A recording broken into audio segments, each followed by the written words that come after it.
नमस्कार दोस्तों, आपका स्वागत है मेरे YouTube चैनल ट्रेंडिंग नूतन में। आज मैं एक बहुत ही बड़ी खुशखबरी के साथ आप सबके बीच आई हूँ। बिजली बिल राहत योजना 2025। जी हाँ, सही सुना आपने।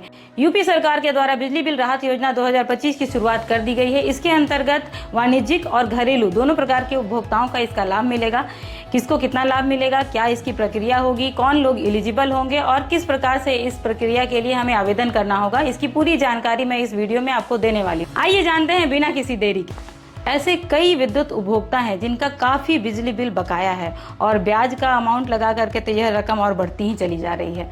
तो इनके लिए यूपी सरकार के द्वारा यह जो स्कीम लाई गई है, ओटीएस स्कीम, इस ओटीएस स्कीम के द्वारा वह अपने पुराने बिजली बिल से छुटकारा पा सकते हैं। यह 3 चरणों में होगी। इस योजना को अच्छी तरह से समझने के लिए आप स्क्रीन पे देख सकते हैं।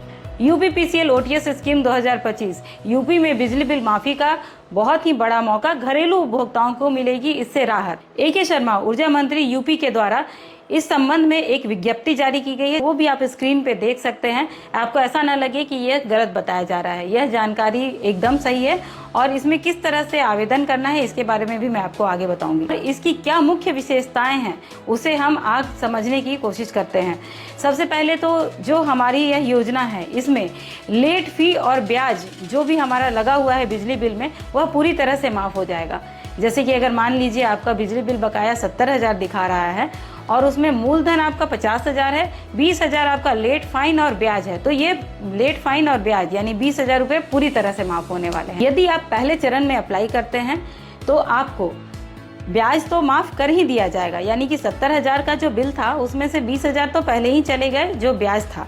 उसके बाद बचे 50,000। उस 50,000 में से भी आपको, अगर आप 1 दिसंबर से 31 दिसंबर तक के बीच में अप्लाई करते हैं तो 25% मूलधन में भी छूट मिलेगी, यानी कि उस 50,000 में से आपको 12,500 रुपये की और छूट दी जाएगी और आपको 37,500 रुपये एक मुश्त जमा करने पड़ेंगे।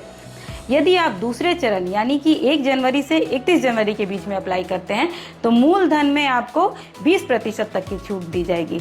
इसका मतलब हुआ कि 50,000 में से 10,000 और छूट मिलेगी आपको, यानी कि आपको 40,000 रुपये एक मुश्त भुगतान करने पड़ेंगे। अगर आप तीसरे चरण में अप्लाई करते हैं यानी कि 1 फरवरी से 28 फरवरी के बीच में, तो आपको मूलधन में 15% तक की छूट दी जाएगी। इसका मतलब हुआ कि यानी 70,000 आपका बिजली बिल बकाया था, जिसमें से कि आपके 20,000 तो ब्याज के माफ़ हो गए और उसके बाद मूलधन यानी कि 50,000 में से आपको 15% की छूट मिलेगी। इसका मतलब हुआ कि आपको 7,500 रुपये की छूट मिलेगी और आपको 42,500 रुपये का एक मुश्त भुगतान करना पड़ेगा। और इसके अलावा आपके पास EMI ऑप्शंस भी अवेलेबल हैं। यदि आप एक बार में एक मुश्त इतनी राशि नहीं दे सकते हैं तो आप 500 या 750 रुपये की EMI बनवा सकते हैं। EMI ऑप्शन आप किसी भी चरण में अप्लाई करें, फर्स्ट, सेकेंड, थर्ड, किसी भी चरण में 500 या 750 की EMI बनाते हैं।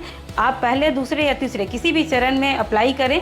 अगर आप 750 रुपये की EMI बनाते हैं तो आपका ब्याज तो माफ़ हो रखा था, उसके अलावा मूलधन में 10% तक की छूट दी जाएगी और उसके बाद जो अमाउंट बचेगा उसकी 750 रुपये की EMI बना दी जाएगी और वह आप मंथली भुगतान कर सकते हैं। अगर आपने 750 रुपये वाली EMI को चुना, आपका बिल बकाया था 70,000, जिसमें से 20,000 तो ब्याज के पहले माफ़ हो रखे थे और 50,000 बचा और आप उसमें 750 रुपये की EMI बनाना चाहते हैं तो आपको 10% की छूट मूलधन में मिलेगी। 50,000 में से 5,000 रुपये की छूट दी जाएगी, बचेंगे 45। जो बचे 45,000 रुपये होंगे उनके 750 रुपये की आसान किस्त आपके लिए बना दी जाएगी। और दूसरे ऑप्शन में चलते हैं। यदि आप 500 रुपये वाली EMI को चूज़ करते हैं तो उसमें आप किसी भी चरण में अप्लाई कर सकते हैं। उसमें आपका ब्याज तो माफ़ हो ही जाएगा, यानी कि 70,000 में से 20,000 तो ब्याज के माफ़ हो रखे हैं, बचे 50,000 और उस 50,000 में मात्र 5% की आपको छूट मिलेगी, यानी कि 2,500 रुपये की छूट मिलेगी और आपको देने होंगे 47,500 रुपये, वो भी आसान किस्तों में 500 रुपये के।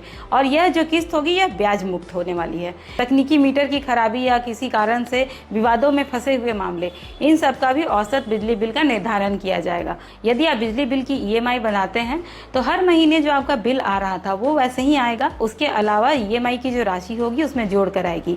और अगर आप डिफ़ॉल्टर होते हैं, पहले महीने अगर आप डिफ़ॉल्टर होते हैं और उस रकम का भुगतान नहीं कर पाते हैं, यानी कि 750 या 500 रुपये का भुगतान नहीं कर पाते हैं, तो आपको late fine 50 rupees next month में चार्ज किया जाएगा जो आपको देना होगा। और अगर दूसरे महीने में भी आप डिफ़ॉल्टर हो जाते हैं तो आपको 50 की जगह 150 रुपये चार्ज किए जाएंगे।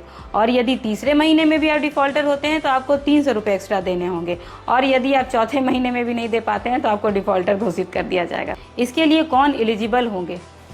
इस योजना का लाभ उठाने के लिए एलिजिबल होंगे 2 किलोवाट तक के घरेलू उपभोक्ता, 1 किलोवाट के कॉमर्शियल उपभोक्ता, बिजली चोरी और राजस्व निर्धारण संबंधी समस्याओं में फंसे हुए मामले। इस बॉक्स में मैंने पूरा डिटेल्स बना रखा है, इसका स्क्रीनशॉट लेकर के आप इसे आसान शब्दों में समझ सकते हैं। तो आइए दोस्तों चलते हैं यूपीपीसीएल की ऑफिशियल वेबसाइट पे। यहाँ आप देख सकते हैं सारे आइकन्स फ्लैग कर रहे हैं। बिजली बिल राहत योजना 2025-26 पे हम क्लिक करेंगे। यहाँ सारा इन्फॉर्मेशन अवेलेबल है, आप देख सकते हैं। और इसमें पंजीकरण के लिए बिजली बिल राहत योजना 2025 में पंजीकरण के लिए क्लिक करेंगे। यहाँ आप अपना CA नंबर डाल करके और अपनी एलिजिबिलिटी चेक कर सकते हैं। इसके बाद यदि बिजली चोरी के प्रकरण में बिजली राहत योजना 2025 में पंजीकरण कराना है तो उसके लिए यहाँ क्लिक करना होगा। और क्या छूट मिलेगी, क्या पंजीकरण शुल्क होगा, ये सब यहाँ लिखा हुआ है। और यहाँ आप अपना CA नंबर डाल करके और इसको अप्लाई कर सकते हैं। ऑफिशियल नोटिफिकेशन आप देख रहे हैं, मैंने इस योजना का लिंक वीडियो के नीचे डाल रखा है। यहाँ पर क्लिक करके आप इस ऑफिशियल नोटिफिकेशन को देख सकते हैं। यह 14 पन्नों का नोटिफिकेशन है जिसमें पूरी डिटेल में बताया गया है कि यह प्रक्रिया किसके लिए है। इसे डाउनलोड करके फर्दर आप आगे और कुछ जानकारी जानना चाहते हैं तो आप देख सकते हैं। उत्तर प्रदेश के द्वारा बिजली बिल राहत योजना 2025 को देख करके जनता में खुशी की लहर है। उम्मीद है कि आपको ये जानकारी पसंद आई होगी और मैं यूपी सरकार का बहुत बहुत धन्यवाद देना चाहती हूँ जिन्होंने यह OTS स्कीम लागू की। मैं सभी राज्य सरकार, भारत सरकार से यह अनुरोध करना चाहूँगी कि इस प्रकार की योजना सभी राज्यों में शुरू की जाए, जिससे कि पुराने बिजली बिल जो काफ़ी समय से बकाया चले आ रहे हैं, उपभोक्ताओं के लिए कुछ राहत मिले और वो उसका भुगतान कर सके। और बिजली कंपनियां जिनका काफ़ी बकाया उपभोक्ताओं के पास है, अगर इस प्रकार की कोई योजना आती है तो कंज्यूमर्स भी आकर के पे करना चाहते हैं, तो बिजली कंपनियों को भी इससे फ़ायदा होता है। आपको कैसी लगी ये जानकारी कमेंट्स में ज़रूर बताइए। अगर किसी प्रकार का कोई डाउट है तो आप कमेंट सेक्शन में जाके मुझसे पूछ सकते हैं। और नेक्स्ट वीडियो आपको किस टॉपिक पे चाहिए इसके लिए भी मुझे कमेंट सेक्शन में बताइए, ताकि मैं आपके लिए नई वीडियो बना सकूं। और हाँ, मेरे चैनल को लाइक और सब्सक्राइब करना बिल्कुल ना भूलें।